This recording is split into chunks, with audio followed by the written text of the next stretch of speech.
This quick video is about how to change video quality preferences on YouTube in iPhone. And for Android also you can use the same process.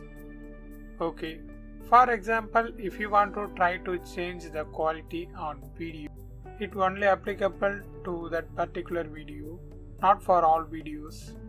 To do that, if you tap this video quality preferences, then it will take you to that settings. Okay, usually to do that, come to home page, then quickly click here and settings. Now tap video quality preferences.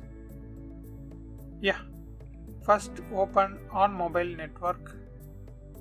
Here you can change the quality. Usually both are ticked on auto. If you want to watch high quality videos, just select higher picture quality.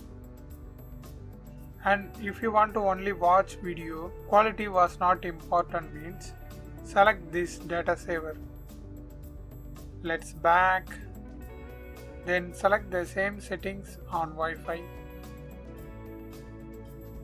Yeah, that's it. I hope this video helps. If it really helps, means subscribe and share this video with your friends and neighbors. Thanks for watching.